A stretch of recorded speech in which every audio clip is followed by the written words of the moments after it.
What's the sound if you walk in Gorilla Tag? You have to make a noise.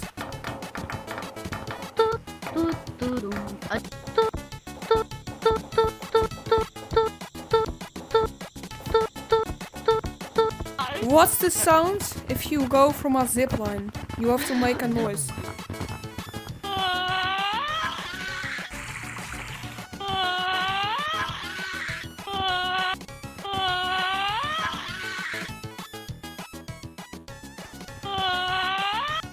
Let me know in the comments if you want a part 2.